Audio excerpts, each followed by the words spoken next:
Hello students, मैं नीरज कुमार शर्मा और आप देख रहे हैं आप सबका फेवरेट चैनल वेव्स क्लासेस, जहां पर हम लोग एक बहुत ही इंटरेस्टिंग टॉपिक के साथ आए हैं जिसका नाम है ओम्स लॉ। ये टॉपिक जो है एग्जाम और कॉम्पिटिशन्स दोनों के लिए ही बहुत इंपॉर्टेंट है। और आज का जो पढ़ाई है हम लोग स्टार्ट करने वाला है एक क्वेश्चन से, बहुत ही इंटरेस्टिंग क्वेश्चन से। जैसे कि हम लोग पिछला क्लास में पढ़ चुके थे कि करेंट है क्या।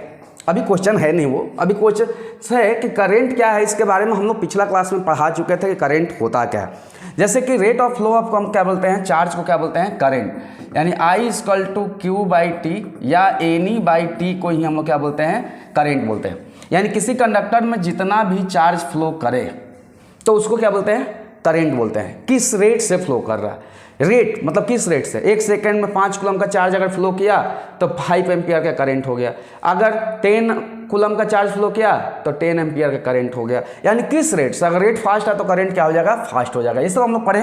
पिछला वीडियो आपको यूट्यूब पर सर्च कीजिए वेव्स क्लासेस और साथ में लगा देना है करंट इलेक्ट्रिसिटी, वो मिल जाएगा इजीली, क्लास 10th का करंट इलेक्ट्रिसिटी। ओके, तो जैसे कि हम जानते हैं कि कंडक्टर में करंट तो फ्लो करता है Q/T, उसमें एक बहुत ही इंपॉर्टेंट रोल प्ले करता है जिसका नाम होता है potential, electric potential. Electric potential एक बहुत ही इंपॉर्टेंट रोल प्ले करता है। इलेक्ट्रिक पोटेंशियल वही रोल प्ले करता है कि जो करंट को एक जगह से दूसरे जगह फ्लो कराता है, जो कि टेम्परेचर में एक हीट को फ्लो कराने के लिए एक जगह से, जैसे जानते हो कि हीट हमेशा कहाँ से कहाँ ट्रांसफर होता है, higher temperature body to lower temperature body. या ये भी जानते हो कि अगर 2 कंटेनर दिया है जिसका पानी का लेवल सेम है और उसको पाइप से कनेक्ट किया जाए तो पानी फ्लो नहीं करेगा, लेकिन एक का लेवल हाई हो जाए एक का कम हो जाए तो पानी फ्लो ना क्या हो जाता है, शुरू हो जाता है। यानी कि कहीं ना कहीं करंट में, करंट जो फ्लो हो रहा है उसका जो रोल को प्ले कर रहा है, उसका रोल को प्ले कर रहा है पोटेंशियल। और पोटेंशियल क्या होता है, किसी पॉइंट के लिए अगर हम लोग पोटेंशियल का बात करें तो V=W/ क्या होता है, Q0। ये सब पिछला वीडियो में आपको अच्छा से मिल जाएगा, इंटरेस्टिंग टॉपिक है। और ये Q0 क्या होता है, इसको हम लोग बोलते थे टेस्ट चार्ज। और टेस्ट चार्ज मतलब कि वेरी स्मॉल पॉजिटिव चार्ज। ये वेरी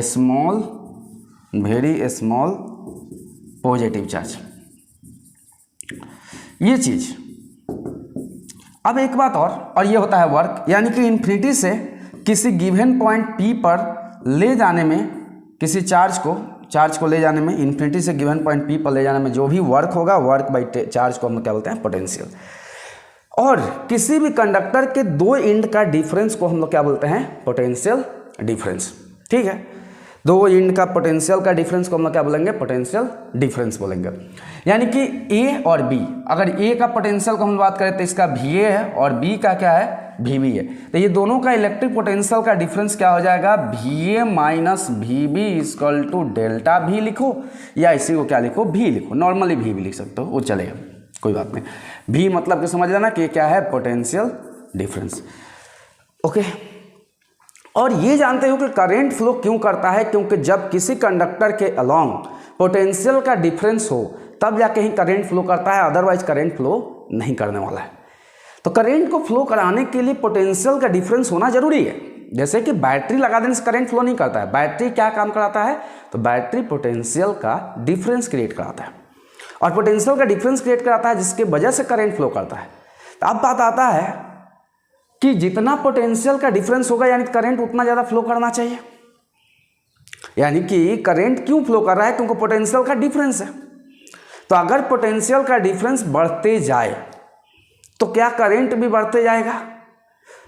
तो इसी क्वेश्चन को अब, यानी कि अब ओम्स लॉ हो गया, यही ओम्स लॉ है। ओम्स लॉ क्या है कि जितना ज़्यादा पोटेंशियल का डिफरेंस बढ़ेगा, अगर पोटेंशियल का डिफरेंस दोनों कंडक्टर के अलोंग, यानी कि A और B का अगर पोटेंशियल अगर सेम हो जाए तो करंट क्या हो जाएगा, डिफरेंस क्या हो जाएगा, 0। यानी कि करंट भी हो जाएगा 0।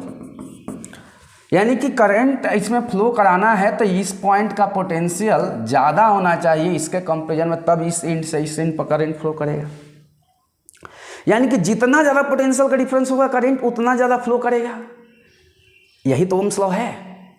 ओम्स लॉ हो गया, ओम्स लॉ खत्म। अब ओम्स लॉ है क्या, देख लो, जानो। जैसे कि ओम्स लॉ बोला जाए तो सबसे पहले कुछ इंपॉर्टेंट बातें याद रखोगे ओम्स लॉ के रिगार्डिंग। क्या चीज़, कि eight a constant temperature. Ohm's law जब भी बना रहे हो और कांस्टेंट टेम्परेचर नहीं लगाओगे तो ओम्स लॉ हो जाएगा गलत।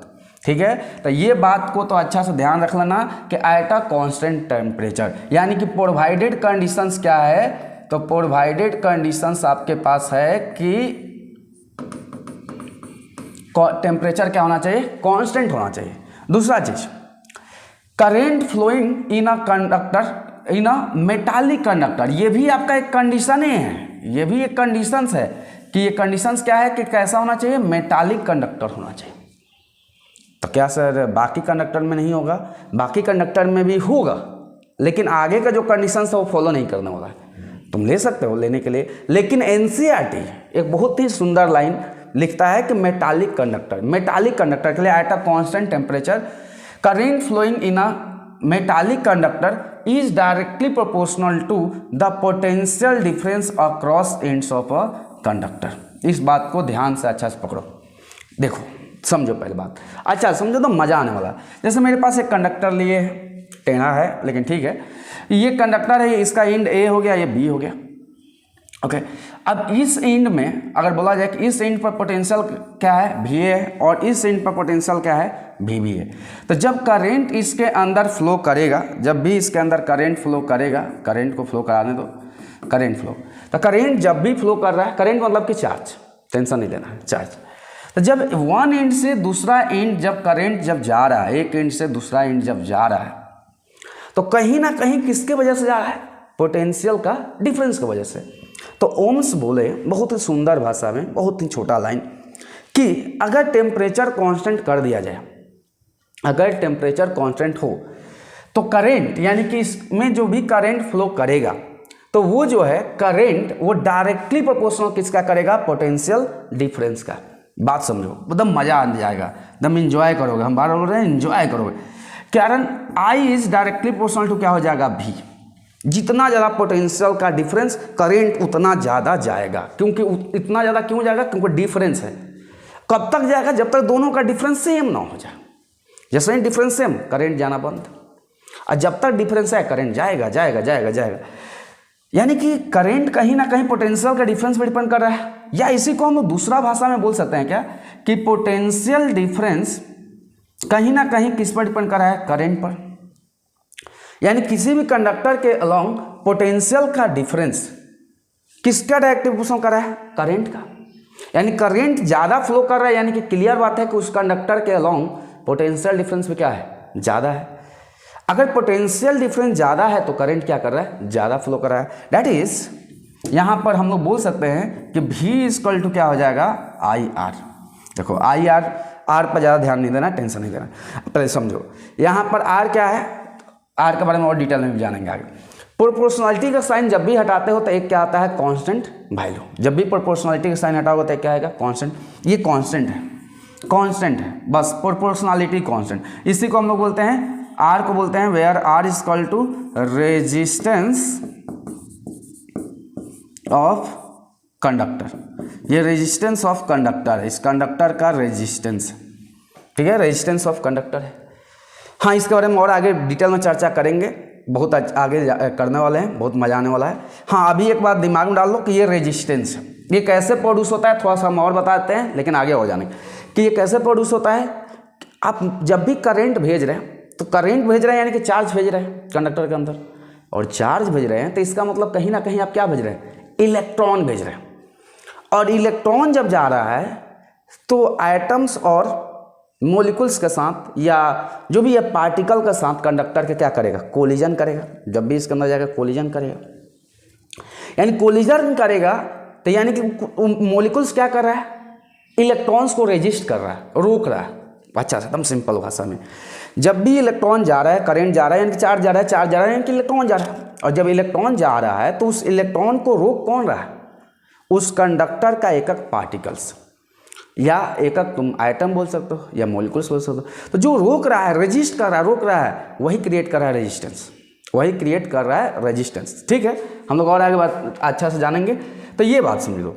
अब यहाँ पर ओम्स लॉ को एकदम अच्छा से समझ लो कि ओम्स लॉ है क्या। अगर कोई ओम्स लॉ पूछे तो किसी भी मेटालिक कंडक्टर के अंदर जो करंट जो फ्लो कर रहा है वो कहीं ना कहीं डायरेक्टली प्रोपोर्शनल किसका कर रहा है, पोटेंशियल का डिफरेंस का, कि इस दोनों कंडक्टर के अलोंग का पोटेंशियल का डिफरेंस कितना है। जितना ज़्यादा पोटेंशियल का डिफरेंस करंट उतना ज़्यादा फ्लो करेगा, या किसी कंडक्टर का अंदर का जो पोटेंशियल का डिफरेंस है वो डिपेंड कर रहा है करंट पर, यानी कि जितना करंट ज़्यादा जा रहा है इसका मतलब कि पोटेंशियल का डिफरेंस उतना ही ज़्यादा होगा। कान को ऐसे पकड़ो या घुमा कर पकड़ो, दोनों बात सेम ही होता है, ठीक है।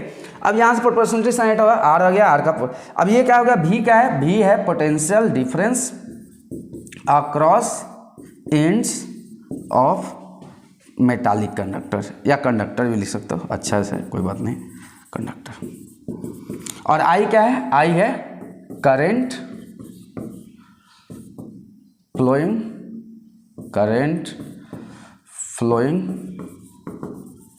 इन सर्किट, या सर्किट में कितना करंट फ्लो, या कंडक्टर लिख देते हो, सर्किट नहीं conductor, current flowing in conductor, यानी उस कंडक्टर में कितना करंट फ्लो किया, ठीक है। किसी को दिक्कत, इसमें दिक्कत नहीं होना चाहिए। अब यहाँ पर एक बात और आता है, छोटी सी बात, कि यानी कि यहाँ से R इक्वल टू भी बाई आई है, R इक्वल टू भी बाई आई है, और भी बाई आई है तो कहीं ना कहीं रेजिस्टेंस पोटेंशियल और करंट पर डिपेंड कर रहा है। किस पर डिपेंड कर रहा है, पोटेंशियल और करंट पर डिपेंड कर रहा है। तो ये जान रहे हो तो गलत जान रहे हो, क्योंकि रेजिस्टेंस कभी भी पोटेंशियल और करंट पर डिपेंड नहीं करता है। रेजिस्टेंस को आगे बताएंगे कि रेजिस्टेंस को लेंथ ऑफ कंडक्टर पर डिपेंड करता है, एरिया क्रॉस सेक्शन पर डिपेंड करता है, टेम्परेचर पर डिपेंड करता है, नेचर ऑफ कंडक्टर पर डिपेंड करता है, ना कि पोटेंशियल और करंट पर। अभी नहीं, पोटेंशियल से डबल करेंगे तो रेजिस्टेंस डबल हो जाएगा, करंट को आधा करेंगे तो करंट डबल हो जाएगा, रेजिस्टेंस डबल हो जाएगा। तो ऐसा कुछ नहीं है, ये रेजिस्टेंस जो है, resistance does not depends on भी एंड आई, भी और आई पर डिपेंड नहीं करता है। इस बात को दम दिमाग में डाल लो, ठीक है। और यहीं भी कुछ बात डाल लो। अब यहाँ की पोटेंशियल का यूनिट क्या होता है, वोल्ट होता है, और इसका होता है एम्पियर, तो वोल्ट पर एम्पियर इसका यूनिट हो गया रेजिस्टेंस का, रेजिस्टेंस का। या इसी को हम लोग बोलते हैं ओम बोलते हैं, क्योंकि ओम साइंटिस्ट दिए थे इसीलिए उनका नाम पर क्या आ गया, ओम आ गया। अब ओम का जो सिंबल होता है वो होता है ये, तो ये नहीं, ये ओम का सिंबल नहीं लिखना है। ओम का सिंबल क्या लिखना है, तो ओम का सिंबल हम लिखेंगे अलग ही, ये लिखेंगे ओम का सिंबल, ये ऐसे, ठीक है, टोपी जैसा है, तो राउंड वाला जो टोपी होता है पहना दें क्या, तो ये ओम का सिंबल होगा, ना कि वो ओम का, ये ओम का सिंबल हो गया। इस बात को दिमाग में डाल लो, ठीक है। और आगे हम लोग बढ़ते हैं, और भी बेसिक चीज़ पढ़ेंगे आज, जितना भी थ्योरेटिकल कंसेप्ट को ख़त्म करेंगे, न्यूमेरिकल पार्ट आगे वीडियो में भी आएगा, ओके। अब बात करता है कि रेजिस्टेंस को थोड़ा सा डिफाइन कीजिए, रेजिस्टेंस को डिफाइन कीजिए। रेजिस्टेंस को दो तरीका से हम डिफाइन कर सकते हैं, पहले एक बार हम यहाँ पर डिफाइन कर सकते हैं, ये तुम लोग करोगे, खुद करोगे, सब जीनियस है। अब क्या हो जाएगा, अगर बोला जाए कि V इक्वल टू क्या हो गया, IR, तो अगर व्हेन I इक्वल टू ले लिया जाए 1 ampere, that is V equal to क्या हो गया, R, या R इक्वल टू हम लोग क्या बोल सकते हैं, V, यानी कि हम लोग बोल सकते हैं अपने से, चलो अंग्रेजी बोलना स्टार्ट।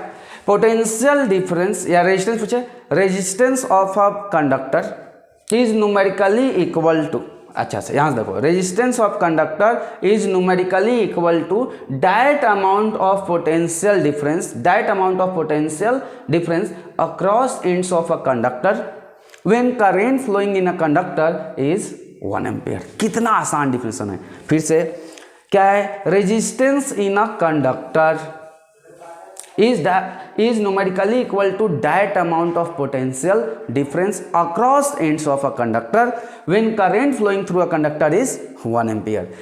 या ये अंग्रेजी लिखो, resistance of a conductor is numerically equal to potential difference across ends of a conductor when unit current is flows through the it. Unit current का मतलब वही है कि यहाँ पर 1 एम्पियर करंट का बात बुलाया रहा है। तो बहुत ही सिंपल डिफिनेशन था, इसमें और कुछ ज़्यादा ध्यान नहीं देना था, ठीक है। और ये बात थोड़ा सा हम लोग आगे चलते हैं, और भी बात। अगला जो है कि we find a straight line of a equal intercept of the x and the y axis for a metallic conductor I versus b. और यहाँ से देखो हम थोड़ा सा बताते हैं, ओम्स लॉ आता है तो उसमें ग्राफ भी बनाने के लिए बोलता है, तो चलो हम लोग ग्राफ बना लेते हैं। सर थोड़ा ग्राफ बनाते हैं, चलो ग्राफ को हम लोग बनाते हैं, मज़ा आने वाला है ग्राफ बनाने में। तो एक क्या करो, एक लाइन खींचोगे, ये एक्स एक्सिस हो गया, ये वाई एक्सिस हो गया। बहुत ही सिंपल है। क्वेश्चन आता है what is Ohm's law, states और explain Ohm's law according to explanations of the graph या विद द ग्राफ, ऐसे बोल देंगे। तो हमको ग्राफ जैसे हमको बनाना है, तो हमको क्या है, भी इक्वल टू आई आर का ग्राफ बनाना, ठीक है, भी इक्वल टू आई आर का। तब भी मतलब ये वाई एक्सिस का लॉन्ग लेना है और आई को किधर लेना है, एक्स एक्सिस का लॉन्ग। तो ये हो गया एक्स एक्सिस का लॉन्ग और ये भी क्या हो गया, वाई एक्सिस का लॉन्ग, ठीक है। अब थोड़ा सा जीनियस बनना, बार बार जीनियस बनना, बार बार बोल रहे हैं। अब देखो थोड़ा सा समझो, एक टेबल बनाना चाहो तो बना सकते हो, ओके। हम काम करते हैं कि रेजिस्टेंस को फिक्स करते हैं। रेजिस्टेंस को हम लोग मान लेते हैं अपने मन से 1 ओम। तो भी और आई में क्या होगा, जब पोटेंशियल डिफरेंस 1 होगा तो ये भी कितना होगा 1, ये 2 होगा तो ये भी वैल्यू 2, और ये 3 होगा तो ये भी 3, और ये 4 होगा तो ये भी वैल्यू 4। यानी कि जितना इक्वल इंटरसेप्ट इधर होगा ये भी इधर होगा, equal equal equal equal equal equal. यानी कि यहाँ से जब लाइन खींचोगे तो कैसा मिलेगा, इक्वल इंटरसेप्ट मिलेगा। यानी कि इस दोनों का पॉइंट से, हर पॉइंट से जब एक लाइन खींचा जाएगा, जैसे कि अगर हम बात करें कि 1 एम्पियर था, ये 2 एम्पियर था, 3 एम्पियर था, 4 एम्पियर था, तो वोल्टेज कितना था 1 वोल्ट, 2 वोल्ट, 3 वोल्ट, 4 वोल्ट, ठीक है। ये था। तो ये ग्राफ कैसा मिला, स्ट्रेट लाइन मिला, ये स्ट्रेट लाइन मिला, यानी कि equal intercept with x axis और वाई एक्सिस, यानी कि दोनों के साथ ये इक्वल इंटरसेप्ट है। यानी कि इसके साथ भी अगर 45 डिग्री एंगल बना रहेगा तो इसके साथ भी 45 डिग्री एंगल। इसको हम लोग ऐसे भी सिंपली बहुत जगह लिखा जाता है, तो अब ये लाइन जैसा ऐसे लिख दिया। तो ये ग्राफ जो है, ये ग्राफ किसको डिनोट कर रहा है, भी वर्सेस आई का। ये क्या है, इसके अलॉन्ग माना गया है आई और ये हो गया भी, ठीक है। अब ऐसे सीधा, मतलब हमेशा ये सीधा होगा। ये किसके लिए बोला गया, ये बोला गया मेटालिक कंडक्टर के लिए। मेटालिक कंडक्टर के लिए हमेशा ऐसा होगा जो ओम्स लॉ को फॉलो करेगा। अब यहाँ पर एक बात आता है कि यहाँ पर जब भी हम लोग एक स्लोप खींचे, मतलब स्लोप जैसे ये देखो, ध्यान समझो, दम मज़ा आ जाएगा। अगर मान लेते हैं कि I1 है और ये क्या है I2 है, और ये ऊपर क्या है V1 है और ये V2 है, हम समझिए चलो। तो ये वाला डिफरेंस कितना हो जाएगा, थोड़ा जीनियस बच्चा ऐसा बोलो, ये V1 है, पूरा क्या है V2 है, तो ये वाला क्या डेल्टा V हो जाएगा, क्या डेल्टा V मतलब कि V2 माइनस V1। और ये वैल्यू कितना हो जाएगा, ये पूरा I है और ये I2 है, तो ये वाला को हम लोग क्या बोल सकते हैं, डेल्टा I, यानी कि I2 माइनस क्या हो जाएगा I1। यानी ये एंगल अगर थीटा होगा तो ये भी एंगल क्या होगा, थीटा होगा। और स्लोप क्या होता है ना, स्लोप ट्रिग्नोमेट्री भी पढ़ोगे कि ये लाइन कितना डिग्री पर झुका हुआ, झुका मतलब स्लोप मतलब कितना इंक्लिनेशन से, उसका टैन वैल्यू को, यानी टैन थीटा, इसको टैन थीटा स्लोप डिनोट करते हैं, या एम द्वारा डिनोट करते हैं, एम द्वारा डिनोट करते हैं, या बोलते हैं slope of graph of V versus I equal to क्या हो जाएगा, delta V by delta I। Delta V by delta I मतलब क्या हो गया, चेंज इन पोटेंशियल, यानी पोटेंशियल डिफरेंस है, पोटेंशियल डिफरेंस है, और ये क्या है, चेंज इन करंट है। और इससे क्या मिलता है, तो रेजिस्टेंस मिलता है। रेजिस्टेंस तो यही होता है ना, रेजिस्टेंस देखो क्या होता है, V बाई I होता है, V को क्या बोलते हैं, पोटेंशियल का डिफरेंस बोल दिए, I क्या होता है, करंट, करंट का डिफरेंस बोलो या करंट बोलो। करंट का डिफरेंस क्या है, मान लो कि पोटेंशियल डिफरेंस सेम था, करंट 0 था, लेकिन जैसे ही पोटेंशियल डिफरेंस बढ़ा तो करंट चेंज हुआ, और पोटेंशियल डिफरेंस चेंज हुआ तो करंट और चेंज हुआ, और पोटेंशियल डिफरेंस बढ़ा, करंट और बढ़ गया। यानी कि कहीं ना कहीं चेंज इन जो करंट है कहीं ना कहीं डिपेंड कर रहा है पोटेंशियल का डिफरेंस का। यही तो ओम्स बोले, और ओम्स लॉ यही भी बोले कि जितना ज़्यादा पोटेंशियल डिफरेंस होगा करंट उतना ही ज़्यादा कंडक्टर में फ्लो करेगा। ओके, तो ये ग्राफ आपको याद रखना पड़ेगा स्ट्रेट लाइन के लिए। ये मेटालिक कंडक्टर के लिए बोला गया। मेटालिक कंडक्टर में ऐसा होगा, अगर यही मेटालिक कंडक्टर नहीं होता मेटालिक कंडक्टर को हम जनरली बोलते हैं कि ओमिक कंडक्टर। ओमिक कंडक्टर जो ओम्स लॉ को क्या करता हो, फॉलो करता हो। ओम्स लॉ को फॉलो करता है, यानी कि जो V = IR फार्मूला को फॉलो करता हो, उसको बोलते हैं ओमिक कंडक्टर। ओमिक कंडक्टर जो ओम्स लॉ, यानी कि सीधा ग्राफ बनेगा, ओम्स लॉ को फॉलो करेगा। जैसे जितना भी मेटालिक कंडक्टर है, जितना भी मेटालिक कंडक्टर है, जैसे कि अगर बोला जाए कि कॉपर, ठीक है, और क्या बोला जाए, कॉपर के अलावा क्या बोला जाए कि आयरन बोल दिया जाए, फिर क्या बोला जाए, स्टील बोल दिया जाए, टीन बोल दिया जाए, ऐसे, ठीक है। तो ये सब जो मेटल है, या गोल्ड बोल दिया जाए, एल्युमिनियम बोल दिया जाए, ये सब जो भी मेटल है वो मेटालिक कंडक्टर फॉलो करता है, यानी कि ओम्स लॉ होता है, क्योंकि ओम्स लॉ को फॉलो करता है। ओम्स लॉ को फॉलो करेगा तो स्ट्रेट लाइन मिले। जबकि अगर बोला जाए नॉन मेटालिक कंडक्टर के लिए, तो non metallic conductor Ohm's law को फॉलो नहीं करता है। Non metallic conductor Ohm's law को फॉलो नहीं करता है। तो जब उसमें ग्राफ बनाओगे, जब भी उसमें ग्राफ बनाओगे I वर्सेस किसका, V का, तो इक्वल इंटरसेप्ट नहीं मिलेगा। या तो ग्राफ थोड़ा टेढ़ा मिलेगा, या तो कैसे मिलेगा, ऐसे मिलेगा, मतलब इक्वल इंटरसेप्ट नहीं मिलेगा। इस चीज़ को आगे पढ़ना पड़ता है हायर क्लास में, सेमीकंडक्टर चैप्टर में, यानी कि इक्वली नहीं मिलेगा। ये कैसा हो जाएगा, नॉन मेटालिक। अब इसमें क्या है कि नॉन ओमिक जो कंडक्टर है, नॉन ओमिक कंडक्टर, अब उसमें क्या आ जाता है, तो उसमें सबसे फेवरेट एक जो होता है वो आता है सेमीकंडक्टर। अब सेमीकंडक्टर में डायोड आता है, LED आता है, लाइट इमिटिंग डायोड, इसको बोलते हैं लाइट इमिटिंग डायोड, जो घर और में लगा रहता है, जो बल्ब LED चल रहा है। LED पर भी एक बहुत ही इंपॉर्टेंट कहानी है जो कि हम लोग आगे पढ़ेंगे। जो बल्ब पहले आता था, पहले येलो वाला बल्ब आता था, येलो बोलो या वाइट बोलो जो भी है, फिलामेंट लगा रहता था। जो फिलामेंट बल्ब में लगा रहता था, वो बल्ब जो काम करता था वो हीटिंग इफेक्ट पर काम करता था, यानी कि हीटिंग, पहले लाइट एनर्जी किस में कन्वर्ट होगा, हीट एनर्जी, सॉरी, पहले क्या होता था, जो पहले जो येलो वाला जो बल्ब आता था वो क्या होता था, उसके अंदर फिलामेंट होता था, और वो फिलामेंट होने की वजह से पहले जो इलेक्ट्रिसिटी आता था, तो इलेक्ट्रिक एनर्जी किस में कन्वर्ट होता था, हीट एनर्जी में, और हीट एनर्जी के बाद चेंज होता था लाइट एनर्जी में। यानी कि क्या हुआ, पहले इलेक्ट्रिसिटी हीट में चेंज हुआ, यानी गर्म हुआ है, और फिर लाइट में, और उसमें बिजली ज़्यादा लगता था, यानी कि लाइट ज़्यादा खर्चा हुआ, करंट इलेक्ट्रिसिटी का एनर्जी बर्बाद होता है। अभी क्या आ गया, डायोड, यानी कि LED, लाइट इमिटिंग डायोड। अब ये क्या करता है, डायरेक्ट इलेक्ट्रिक करंट को क्या कर दिया, लाइट एनर्जी में कन्वर्ट कर दिया, यानी कि बीच में जो हीट एनर्जी में जो एनर्जी लॉस हो रहा था, वो लॉस को क्या कर दिया, टोटली बचा दिया।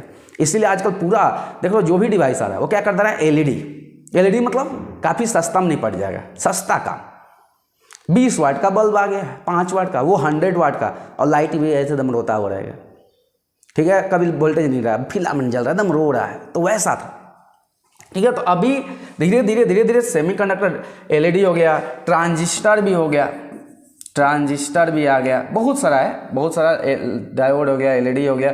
डायोड का भी काम है कि ये आगे पढ़ेंगे कि AC करंट को किस में कन्वर्ट करता है, DC में, अल्टरनेटिंग करंट को डायरेक्ट करंट में चेंज करना।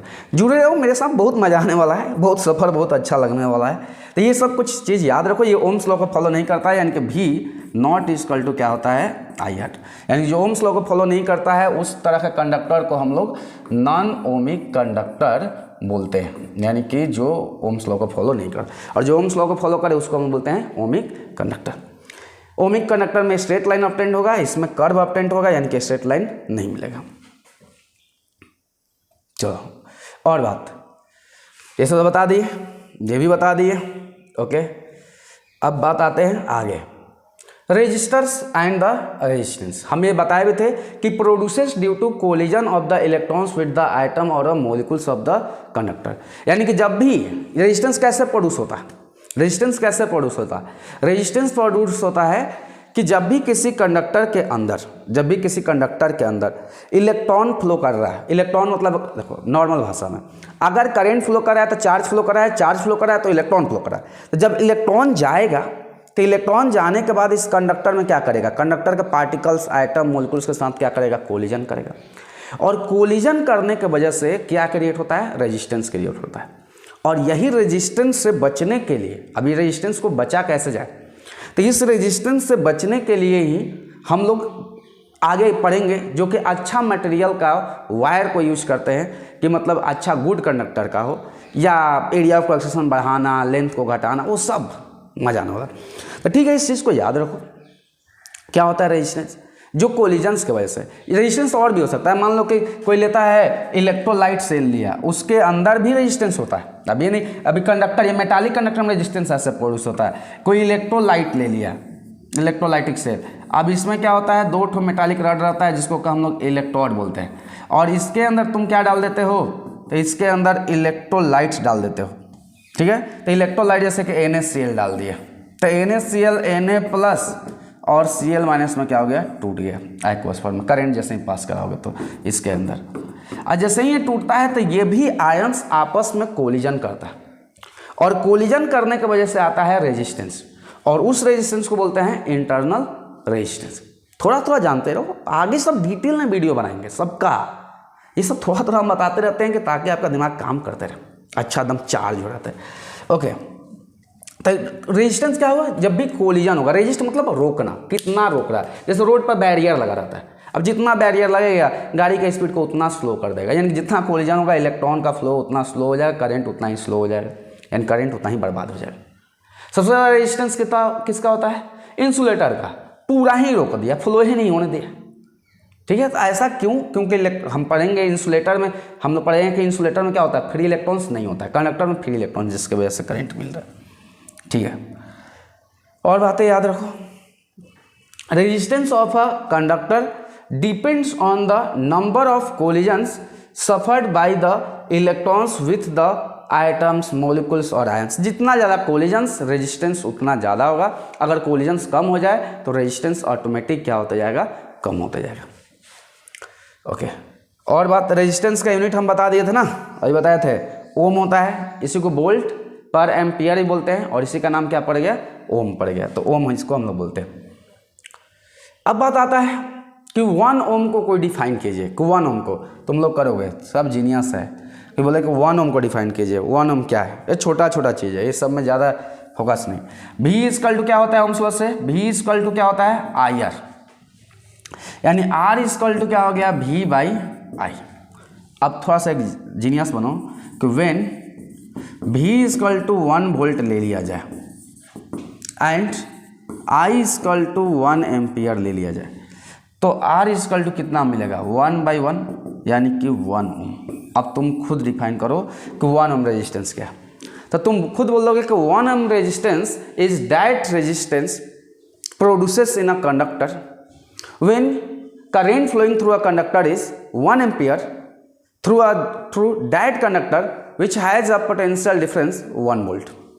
अच्छा से और सीधे धीरे चलो ये भी हम पढ़ देते हैं। 1 ohm resistance of a 1 ohm resistance is a direct resistance which is occurred due to the flow of 1 ampere current। मतलब जब किसी कंडक्टर के अंदर कितना करंट फ्लो करे, 1 एम्पियर करंट फ्लो करे, electric current in a metallic wire when potential difference across the ends of the conductor is 1 volt। 1 volt क्या है, अगर किसी कंडक्टर के अंदर करंट फ्लो कर रहा है और इस कंडक्टर का पोटेंशियल का डिफरेंस कितना हो, 1 वोल्ट, और उसके अंदर 1 एम्पियर का करंट फ्लो किया, तो 1 एम्पियर करंट फ्लो किया और पोटेंशियल डिफरेंस 1 वोल्ट है, यानी कि रेजिस्टेंस कितना होगा, 1 ओम होगा। Simple, potential difference 1 volt, current कितना 1 एम्पियर, तो रेजिस्टेंस कितना 1। तब बहुत अच्छा से बताना, कोई पूछेगा 1 ओम रेजिस्टेंस, यस सर बहुत हलवा है। 1 ओम रेजिस्टेंस मतलब किसी कंडक्टर के अंदर पोटेंशियल का डिफरेंस, 2 एंड का पोटेंशियल का डिफरेंस अगर 1 वोल्ट हो जाए और उसमें करंट अगर 1 एम्पियर का जाएगा, तो इसका मतलब कि उस कंडक्टर का रेजिस्टेंस कितना है, 1 ओम। ठीक है, और बात है, resistance of a conductor does not depend on the potential difference and current. ये बता दिया गया आपको कि पोटेंशियल डिफरेंस और करंट पर डिपेंड नहीं करता। ठीक है, कभी भी रेजिस्टेंस इस पर डिपेंड नहीं करेगा, पोटेंशियल डिफरेंस और करंट पर। अगला, reciprocal of resistance is called the conductance. और ये बात सही है कि गलत है, खुद बोलो। जैसे कि अगर रेजिस्टेंस जितना कम होगा, रेसिप्रोकल मतलब उल्टा, रेजिस्टेंस जितना कम होगा कंडक्टेंस उतना ही क्या होगा, ज़्यादा होगा, यानी कि करंट कंडक्ट उतना ही ज़्यादा करे। अब बात सही भी है, रेजिस्टेंस अगर कम है यानी कि इलेक्ट्रॉन्स कम कोलिजन करे, टकराए कम, तो आराम से एकदम पहुंच जाएगा एक एंड से जल्दी फटाफट एक एंड से दूसरा एंड। और जब पहुंचेगा तो करंट का फ्लो क्या होगा, ज़्यादा होगा। यानी कि रेसिप्रोकल ऑफ रेजिस्टेंस को हम क्या बोलते हैं, कंडक्टेंस बोलते हैं। अब बता देता है कि इसका यूनिट बताइए, तो यूनिट तुम लोग बता दोगे, जीनियस हो। क्या होता है रेजिस्टेंस का यूनिट, क्या होता है, ओम होता है। यानी कि ऐसे जैसे लिखना है लिख सकते हो सिंपल, 1 बाई क्या हो गया, ओम हो गया। यानी कि इसको हम लोग क्या बोलते हैं, ओम इनवर्स। या इसी को एक नाम बदल के कहीं कहीं लिख दिया जाता है, क्या, मोहो। ये मोह के धागे नहीं, यहाँ पर है मोहो, मोहो उल्टा नाम बदल दिया गया। या इसी का एक और भी नाम होता है, हम लोग बोलते हैं साइमन बोलते हैं, साइमन। एस केमिस्ट्री में यूज होता है, यहाँ पर यूज नहीं होता है, एस सिंबल डिनोट किया जाता है। तो ये सब कंडक्टेंस का क्या होता है, यूनिट होता है। कंडक्टेंस का ये सब यूनिट। कंडक्टेंस क्या होता है, रेसिप्रोकल ऑफ रेजिस्टेंस, यानी कि जिसका रेजिस्टेंस ज़्यादा होगा कंडक्टेंस उतना ही क्या होगा, कम होगा। और जिसका रेजिस्टेंस कम होगा उसका कंडक्टेंस क्या होगा, ज़्यादा होगा। कंडक्टिविटी वो बढ़ा दे। कंडक्टेंस और कंडक्टिविटी अलग अलग है, हम लोग पढ़ेंगे आगे, ठीक है। ये तो यूनिट तो बता दिए, ओके। अब कुछ रेजिस्टेंस ऐसा होता है जो वेरिएबल होता है, वेरिएबल रेजिस्टेंस, एंड इसी को हम लोग रियोस्टेट बोलते हैं। रियोस्टेट्स क्या है, जिसको कि हम लोग वेरिएबल रेजिस्टेंस, रियोस्टेट और वेरिएबल रेजिस्टेंस दोनों थोड़ा सा अंतर आता है, लेकिन चलो हम बताते हैं। जिसका रेजिस्टेंस क्या हो, फिक्स ना हो, जिस वायर का रेजिस्टेंस फिक्स ना हो उसको हम लोग क्या बोलते हैं, वेरिएबल रेजिस्टेंस। यानी कि रेजिस्टेंस क्या कर रहा है, वैरी कर रहा है, वैरी। अब वेरिएबल रेजिस्टेंस को दिखाया कैसे जाता है, हम बता दे रहे हैं पहले ही कि वो दिखाते कैसे। अब रेजिस्टेंस जो नॉर्मल लेना, नॉर्मल रेजिस्टेंस लेना। अब रेजिस्टेंस का सिंबल पहले जान लो, यहीं पर सिंबल के लिए एक अलग वीडियो आएगा, अगला वीडियो। रेजिस्टेंस के लिए ये सिंबल हो गया, ये रेजिस्टेंस को टेढ़ा मेढ़ा, टेढ़ा मेढ़ा। अब रेजिस्टेंस ऐसा होता नहीं है। रेजिस्टेंस मतलब क्या है, थोड़ा और फील करो। जैसे बल्ब लगाते हो, पंखा लगाते हो, टीवी लगाते हो, तो सब तो वायर है ना, सब मेटालिक चीज़ है, यानी कि सब में इलेक्ट्रॉन्स फ्लो कर रहा है, तो वो रेजिस्ट कर रहा है। तो क्या पंखा ऐसा होता है क्या, टीवी ऐसा होता है क्या, लाइट ऐसा होता है? दिखा दिया गया कि बहुत टेढ़ा होता है। रेजिस्टेंस क्या होता है, टेढ़ा होता है। ये किसी को सीधा नहीं होता। अब जितना ये टेढ़ा होगा, यानी कि जितना रेजिस्टेंस ज़्यादा होगा उतना ही करंट को रोकेगा। टेढ़ा आदमी जानते हो ना, टेढ़ा मेरा मतलब दम के करंट को फ्लो ही नहीं होता, जिद्दी करंट को फ्लो। तो रेजिस्टेंस ये होता है टेढ़ा मेरा। अब ये रेजिस्टेंस का सिंबल है, आपको याद रखना पड़ेगा हमेशा हमेशा रेजिस्टेंस का। अब वेरिएबल रेजिस्टेंस क्या है, वेरिएबल रेजिस्टेंस क्या होता है? अब इसी रेजिस्टेंस पर ऐसे एरो बना दिया जाता है। ये क्या कर रहा है, वैरी कर रहा है। अब ये फिक्स चीज़ नहीं है, अब ये थोड़ा सा आगे पीछे, यानी कि वेरिएबल रेजिस्टेंस है। या कोई इसी को लेकर काट देता है, कोई सिंबल को ऐसे लेकर किसी बुक में काटा हुआ मिलेगा ऐसे, तो ये भी इसका मतलब भी क्या है कि वेरिएबल रेजिस्टेंस है, वैरी कर रहा है रेजिस्टेंस, ठीक है। वेरिएबल रेजिस्टेंस जिसको कि जनरली कभी कभी रियोस्टेट्स बोल दिया जाता है। रियोस्टेट्स थोड़ा सा अलग है, लेकिन दोनों सेम ही बोल सकते हो, दोनों सेम। तो रियोस्टेट्स या इसी को वेरिएबल रेजिस्टेंस बोलते हैं, इसका सिंबल ये होता है, ठीक है। हम लोग थोड़ा सा और आगे जानते हैं। अब ये होता क्या है, a component used to regulates current without changing the voltage source is called the variable resistance, और आइदर बाय इंक्रीजिंग और डिक्रीजिंग द क्या, रेजिस्टेंस। यानी कि रेजिस्टेंस को या तो बढ़ा देगा या तो रेजिस्टेंस को क्या कर देगा, घटा देगा। वही तो हम बोले एक ऐसा है, वेरिएबल है वो कंपोनेंट जो यूज्ड होता है रेगुलेट टू करंट। अब देखो तुम खुद सोचो, जैसे ही रेजिस्टेंस बढ़ा सर्किट में, करंट का फ्लो क्या हो गया, कम हो गया। रेजिस्टेंस बढ़ा तो इलेक्ट्रॉन का कोलिजन बढ़ जाएगा, और कोलिजन बढ़ जाएगा तो इलेक्ट्रॉन को उतना ही रोकेगा। तो जब इलेक्ट्रॉन को रोकेगा तो करंट क्या हो जाएगा, घट जाएगा। और रेजिस्टेंस जैसे ही कम हुआ, करंट का रोकने का जो एबिलिटी है वो कम हो गया।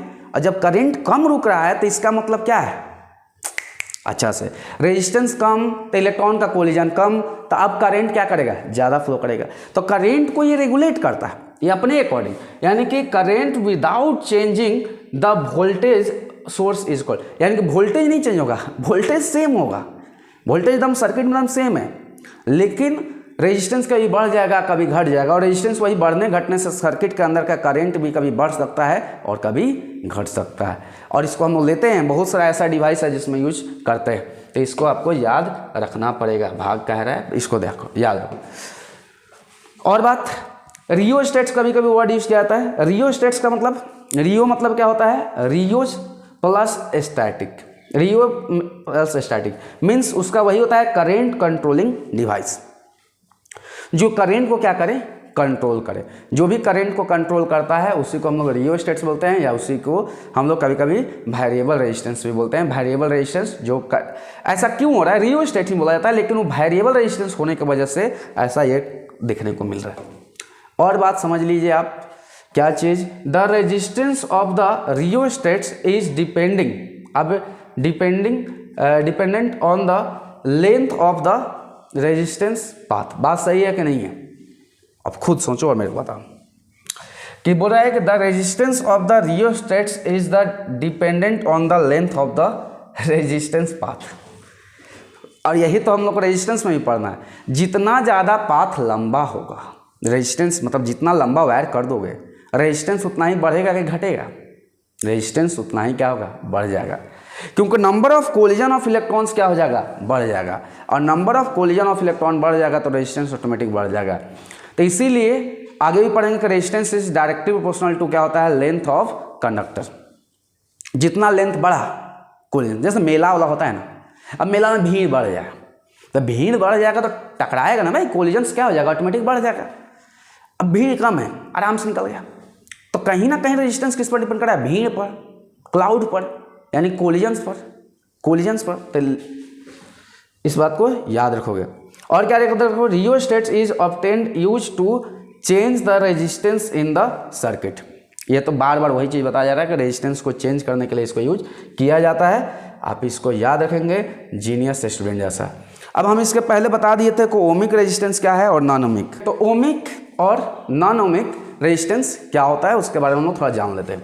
अब यहाँ पर अगर देखा जाए तो हम बताए थे अभी कि it's obeys the Ohm's law. जो ओम्स लॉ को फॉलो करे उसको बोलते हैं ओमिक कंडक्टर, और जो ओम्स लॉ को फॉलो नहीं करे it does not obey the Ohm's law, यानी कि ये ओम्स लॉ को ओबे नहीं करता है, ओम्स लॉ को ओबे नहीं करता है। यानी कि V equal to I R होता है ना, तो यहाँ पर V नॉट इक्वल टू क्या होता है, आई आर। ये बता दिए थे, ये बताए थे, याद है। इसमें स्ट्रेट लाइन ऐसे बनता है और इसमें क्या बनता है, तो कर्व बनता है।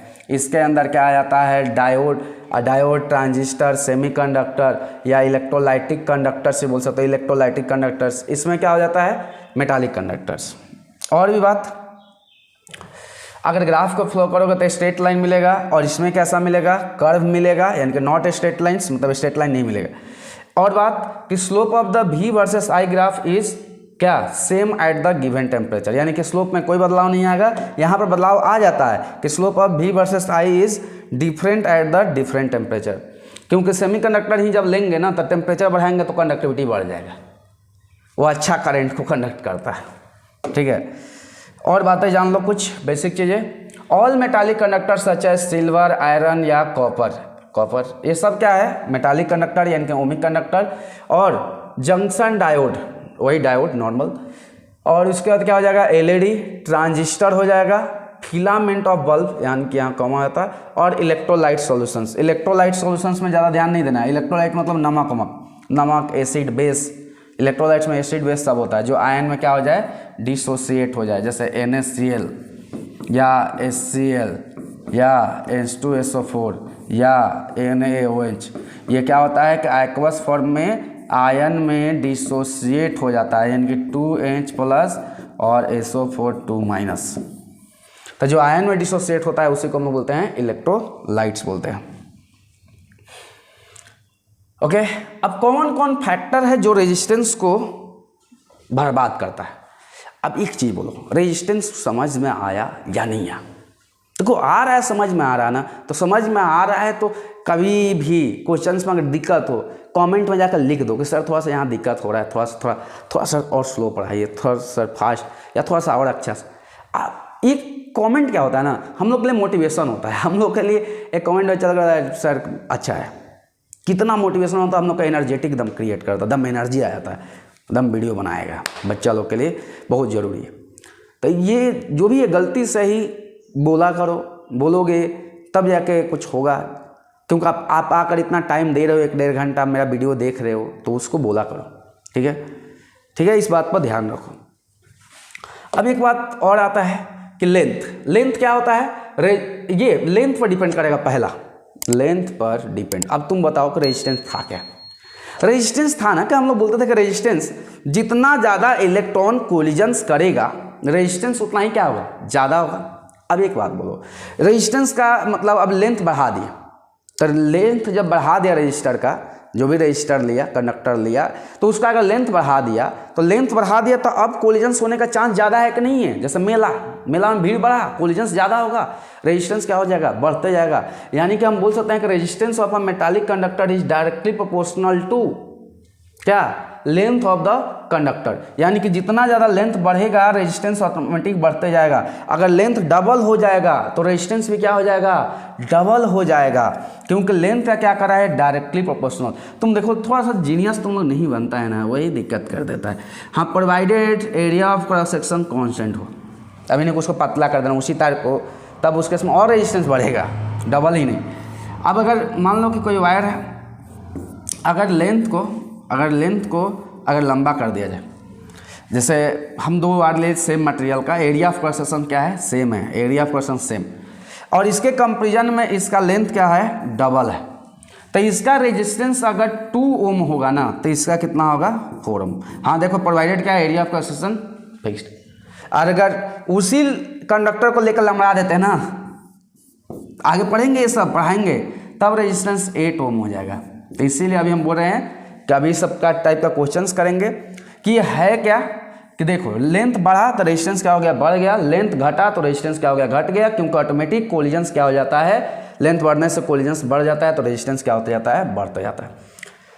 तो एक चीज़ इस पर डिपेंड किया, और रेजिस्टेंस किस पर डिपेंड करेगा, तो रेजिस्टेंस डिपेंड करेगा एरिया ऑफ क्रॉस सेक्शंस पर। यानी कि resistance of a conductor is inversely proportional to area of cross sections of the wire, that is R is inversely proportional to, यानी कि यहाँ पर थोड़ा सिंबल में मिसिंग हुआ है, वो छिप गया है, तो हम थोड़ा सा दिखाते हैं। यहाँ पर प्रोपोर्शनल का साइन होता है, r is inversely proportional to a, या एरिया ऑफ क्रॉस सेक्शन का फॉर्मूला क्या होता है, pi r square, generally pi r square होता है। ऐसा कोई जरूरत नहीं है कि पाई आर स्क्वायर हो, हम यहाँ पर लिखे सर्कुलर के लिए लिखे, जैसे गोल, अगर वायर, ज़्यादातर वायर कैसा होता है, गोल होता है, तो गोल होता है, एरिया ऑफ क्रॉस सेक्शन और एरिया में अंतर होता है। एरिया पूरा चीज़ को बोलते हैं, पूरा पार्ट का एरिया, और क्रॉस सेक्शन मतलब एक काटा हुआ, जैसे पाइप से जो पानी निकलता है वो हो गया एरिया ऑफ क्रॉस सेक्शन। तो area of cross section generally देखोगे तो सर्कुलर होता है, तो इसलिए हम यहाँ पर क्या लिख दिए, पाई आर स्क्वायर। अब इसका बोला कि इनवर्सली प्रोपोर्शनल, तुम खुद बोलो करेगा कि नहीं। अगर गेट जितना छोटा हो, अब बहुत आदमी भरा हुआ है हॉल में, गेट छोटा हो, तो जब निकलेगा तो कोलिजन्स क्या होगा, ज़्यादा होगा, टकराव ज़्यादा होगा। अब गेट बड़ा कर दो, आराम से इजीली निकल जाएगा, कोलिजन्स होने का चांस क्या है, कम है। और गेट छोटा, क्या हो जाएगा, टकराव बढ़ जाएगा ऑटोमेटिक। तो इसीलिए एरिया ऑफ क्रॉस सेक्शन कम होने की वजह से, अब गेट छोटा हो गया तो ऑटोमेटिक गेट जैसे छोटा हुआ तो कोलिजन्स क्या हो जाएगा, बढ़ते जाएगा। अब बड़ा कर दो, रेजिस्टेंस ऑटोमेटिक कोलिजन्स क्या हो जाएगा, कम हो जाएगा, और कोलिजन्स कम तो रेजिस्टेंस, इसलिए बोला गया इनवर्सली। अगर एरिया ऑफ क्रॉस सेक्शंस को, अगर मान लो को 2 वायर लिया जिसका एरिया ऑफ क्रॉस सेक्शन एक का डबल, तो इसीलिए देखना जो हाई रेजिस्टेंस का जो वायर होता है, जो लंबा बहुत दूर तक करंट भेजना होता है, वो मोटा वायर होता है, मोटा ले आता है। मोटा लेने की वजह से रेजिस्टेंस क्या हो जाता है, घट जाता है। या कोई भी जो ज़्यादा वोल्टेज का डिवाइसेस होता है उसमें वायर कैसा होता है, मोटा यूज़ किया जाता है, क्योंकि वो रेजिस्टेंस को क्या करता है, कम करता है। आगे पढ़ेंगे, जब रेजिस्टेंस कम होता है तो हीटिंग इफेक्ट भी ऑटोमेटिक क्या हो जाता है, कम हो जाता है, नहीं तो हीटिंग इफेक्ट बढ़ जाता है। ठीक है, ये सब आगे जानने की जरूरत है। अभी ये बात जानोगे कि अब एरिया ऑफ क्रॉस सेक्शन अगर हाफ होगा तो रेजिस्टेंस भी क्या हो जाएगा, हाफ। अगर ये डबल हो जाएगा, नहीं, अगर ये हाफ होगा तो रेजिस्टेंस डबल, और ये अगर ये डबल होगा तो रेजिस्टेंस क्या हो जाएगा, हाफ। इनवर्सली मतलब उल्टा, अगर ये 2 है तो ये 1/2 है। ठीक है, यानी कि डबल हुआ तो ये आधा हुआ, ये 4 गुना हुआ तो ये 1/4 हुआ। ये होता है इनवर्सली, यानी बढ़ा तो ये घटा तो ये बढ़ा, यानी कि डायरेक्टली जैसा 2 तो 2। और बातें, रेजिस्टेंस किस पर डिपेंड करता है, टेम्परेचर पर। ज़्यादातर हम देखते हैं तो टेम्परेचर पर। मेटालिक कंडक्टर के लिए क्या बोलते हैं, अगर मेटालिक कंडक्टर के लिए बोला जाए तो for metallic conductor resistance increases with rise in the temperature. ज़्यादातर जो मेटालिक कंडक्टर होता है वो रेजिस्टेंस बढ़ने की वजह से, जैसे जैसे ये टेम्परेचर पर रेजिस्टेंस डिपेंड करता है। और इसका हम एक रिलेशंस भी लिख दिए हैं, क्योंकि हम बार बार बोल रहे हैं कि हम केवल बोर्ड के लिए नहीं पढ़ा रहे हैं। बच्चा लोग को बहुत सारा होगा जो मेरा वीडियो देख रहा होगा, जिसको कंपटीशन में जाना होगा, फाउंडेशन के लिए तैयारी कर रहा होगा। तो ये रेजिस्टेंस क्या है? Resistance at T2 degree Celsius, और ये क्या है? Resistance at T1 degree Celsius. और अल्फा क्या है? टेम्परेचर कोएफिशिएंट है। आगे हम लोग पढ़ेंगे टेम्परेचर, अभी जान लो कोएफिशिएंट। टेम्परेचर कोएफिशिएंट है जो मटेरियल के नेचर पर डिपेंड करता है। और T2 क्या है और T1 क्या है? तो ये दोनों हैं टेम्परेचर्स, जहाँ पर T2 डिग्री सेल्सियस ज़्यादा है और T1 डिग्री सेल्सियस क्या है? कम है। मेटालिक कंडक्टर के लिए बोला जाएगा तो जैसे जैसे टेम्परेचर बढ़ेगा रेजिस्टेंस ऑटोमेटिक क्या होता जाएगा? बढ़ते जाएगा, बढ़ते जाएगा, बढ़ते जाएगा। इस बात को दिमाग में डालना। अगर टेम्परेचर कम तो रेजिस्टेंस भी क्या? कम, और टेम्परेचर ज़्यादा तो रेजिस्टेंस क्या हो जाएगा? रेजिस्टेंस भी ज़्यादा। मेटालिक कंडक्टर इस रिलेशन से हम लोग आगे पढ़ेंगे इसके और डिटेल में। इसी फार्मूला को अगर बोल दिया जाए कि टेम्परेचर अगर T2 इक्वल टू कर दिया जाए T degree Celsius and T1 equal to कर दिया जाए 0 डिग्री सेल्सियस, तो यही फार्मूला हो जाता है RT equal to R0 1 plus alpha delta T। मतलब देखो डेल्टा T नहीं T, ठीक है? T बोला जाता है। अब इस पर न्यूमेरिकल आएगा, अगला वीडियो जो है न्यूमेरिकल ही रहेगा। हम इसमें भी कर देते हैं, वीडियो ऑटोमेटिक लंबा हो चुका है, बहुत ज़्यादा लंबा हो चुका है। तो लंबा होने की वजह से जैसे ये फार्मूला को हम लोग ऐसे भी लिख सकते थे, इसी फार्मूला को R1 plus 1 plus alpha delta T। बहुत लंबा वीडियो हो जाता है तो दिक्कत हो जाता है। ओके, तो इस बात को याद रखोगे। इस सब पर क्वेश्चंस आएगा। जैसे प्योर मेटल्स के लिए ये सब रेजिस्टेंस बढ़ता है, टेम्परेचर बढ़ने से रेजिस्टेंस क्या होता जाता है? बढ़ता जाता है। और चीज़ अगर बात बोला जाए फॉर मेटालिक अलॉयज़ के लिए उल्टा होता है कि रेजिस्टेंस बढ़ेगा तो क्या हो जाएगा? For metallic alloys the resistance does not increases with the rise in the temperature. यानी टेम्परेचर बढ़ने से रेजिस्टेंस में कोई बदलाव नहीं आएगा। नहीं रेजिस्टेंस बढ़ेगा, नहीं रेजिस्टेंस घटेगा। लेकिन सेमीकंडक्टर में उल्टा हो जाएगा। देखो, फॉर सेमीकंडक्टर और a carbon filament bulb the resistance decreases with the rise in the temperature. यानी कि जितना ज़्यादा टेम्परेचर बढ़ेगा तो सेमीकंडक्टर में कंडक्टिविटी उतना ज़्यादा बढ़ेगा। अब वो ऐसा क्यों होता है? क्योंकि हम लोग पढ़ेंगे कि उसका बॉन्ड उतना ही उसके बीच का क्या हो जाएगा? टूटेगा। और टूटने की वजह से जैसे कि क्या होता है, आगे हम लोग पढ़ेंगे और हायर क्लास में भी पढ़ोगे तुम, क्या होता है सेमीकंडक्टर में, जैसे कि सिलिकॉन का ज़्यादातर बनाया जाता है। तो सिलिकॉन जब लेते हो तो ये हम थोड़ा नॉलेज देते हैं जीनियस बनाने के लिए। तो जो ये सिलिकॉन लेते हो सिलिकॉन का वैलेंसी 4 होता है, सबको मालूम है ना।